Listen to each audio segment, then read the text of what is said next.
नमस्कार दोस्तों, स्वागत है आपका मेरे चैनल लेजेंड्स बायोग्राफी पर। तो आज हम बात करेंगे एक और लेजेंड की, जिनका नाम है पृथ्वीराज चौहान। पृथ्वीराज चौहान 12वीं शताब्दी के भारतीय राजा।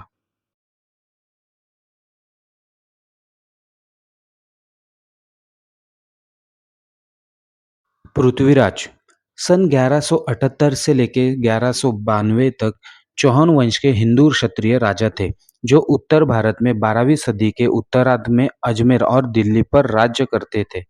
आइए जानते हैं उनके बारे में। इतिहास के पन्ने पलटे तो पृथ्वीराज चौहान के बारे में कई जानकारियां हाथ लगेगी। पृथ्वीराज चौहान का जन्म 1168 में अजमेर के राजा सोमेश्वर चौहान के यहाँ गुजरात में हुआ था। वह बचपन से ही प्रतिभाशाली बालक थे। जब उनके पिता की मृत्यु हुई तो उन्होंने 13 साल की उम्र में अजमेर के राजगढ़ की गद्दी को संभाला। पृथ्वीराज चौहान बचपन से ही एक कुशल योद्धा थे। उन्होंने युद्ध के अनेक गुण सीखे थे। उन्होंने अपने बाल्यकाल में ही योद्धा बनने के सभी गुण सीख लिए थे। बता दें, पृथ्वीराज के दादा अंगम दिल्ली के शासक थे। उन्होंने पृथ्वी चौहान के साहस और बहादुरी के किस्से सुनने के बाद उन्हें दिल्ली के सिंहासन का उत्तराधिकारी घोषित कर दिया। बताया जाता है, पृथ्वीराज इतने बलवान थे कि एक बार उन्होंने बिना किसी हथियार के मदद के शेर मार डाला था। पृथ्वीराज चौहान ने दिल्ली के राज सिंहासन की गद्दी पर विराजने के बाद ही किला राय पिथौरा का निर्माण किया था। 13 साल की उम्र में उन्होंने गुजरात के पराक्रमी शासक श्रीमदेव को हरा दिया था।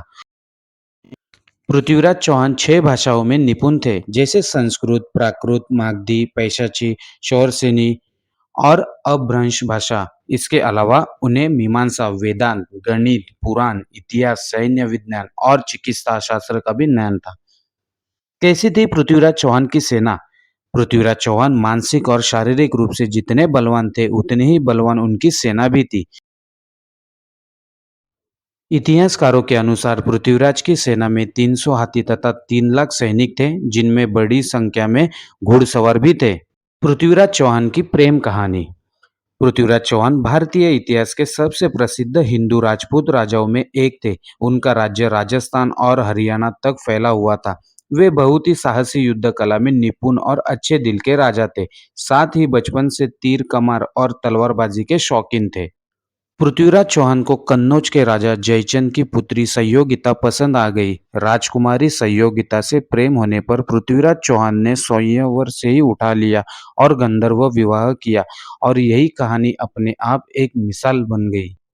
चंद्रवरदाई और पृथ्वीराज चौहान दोनों बचपन के मित्र थे और बाद में आगे चलकर चंद्रवरदाई एक कवि और लेखक बने, जिन्होंने हिंदी अपभ्रंश में एक महाकाव्य पृथ्वीराज रासो लिखा। आपको बता दें, प्रथम युद्ध में सन 1191 में मुस्लिम शासक सुल्तान मोहम्मद शहाबुद्दीन गौरी ने बार बार युद्ध करके पृथ्वीराज चौहान को हराना चाहा, पर ऐसा ना हो पाया। पृथ्वीराज चौहान ने 17 बार मोहम्मद गौरी को युद्ध में परास्त किया और दरिया दिली दिखाते हुए कई बार माफ भी किया और छोड़ दिया, पर 18वीं बार मोहम्मद गौरी ने जयचंद की मदद से पृथ्वीराज चौहान को युद्ध में मात दी और बंदी बनाकर अपने साथ ले गया। पृथ्वीराज चौहान और चंद्रवरदाई दोनों ही बंदी बना लिए गए और सजा के तौर पर पृथ्वीराज की आंखें गरम सलाखों से फाड़ दी गई। मोहम्मद गौरी ने चंद्रवरदाई के द्वारा पृथ्वीराज चौहान की आखिरी इच्छा पूछने को कहा, क्योंकि चंद्रवरदाई पृथ्वीराज चौहान के करीब थे। पृथ्वीराज चौहान में शब्दभेदी बांध छोड़ने के गुण भरे पड़े थे। ये जानकारी मोहम्मद गौरी तक पहुंचाई गई, जिसके बाद उन्होंने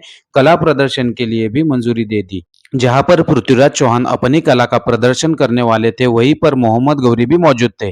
गौरी को मारने की योजना चंद्रवरदाई के साथ मिलकर पृथ्वीराज चौहान ने पहले ही बना ली थी। जैसे ही महफिल शुरू होने वाली थी, चंद्रवरदाई ने काव्यात्मक भाषा में एक पंक्ति कही, 4 बांस 24 गज, अंगुल अष्ट प्रमाणता, ऊपर सुल्तान है मत चुके चौहान। ये दोहा चंद्रवरदाई ने पृथ्वीराज चौहान को संकेत देने के लिए कहा था। जैसे ही इस दोहे को सुनकर मोहम्मद गौरी ने शाबाश बोला, वैसे ही अपनी दोनों आंखों से अंधे हो चुके पृथ्वीराज चौहान ने गौरी को अपने शब्द भेदी बाण के द्वारा मार डाला।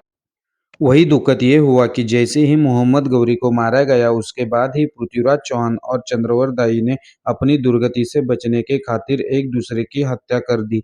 इस तरह पृथ्वीराज ने अपने अपमान का बदला ले लिया। वही जब पृथ्वीराज के मरने की खबर सहयोगिता ने सुनी तो उसने भी अपने प्राण ले लिए। अफगानिस्तान के गजनी शहर के बाहरी क्षेत्र में पृथ्वीराज चौहान की समाधि आज भी है। अफगानिस्तान में 800 साल से राजपूत शासक पृथ्वीराज चौहान की समाधि को शैतान बताकर और उस पर जूते मारकर अपमानित करते थे, जिसके बाद भारत सरकार ने उनकी अस्थियां भारत मंगवाने का फैसला किया था। बता दें, अफगानिस्तान और पाकिस्तान के लोगों के नज़रों में मोहम्मद गौरी हीरो बना हुआ है, जबकि पृथ्वीराज चौहान को अपना दुश्मन मानते हैं, क्योंकि पृथ्वीराज चौहान ने गौरी की हत्या की थी। यही वजह है कि पृथ्वीराज चौहान की समाधि को वे लोग तिरस्कार भरी नजरों से देखते हैं।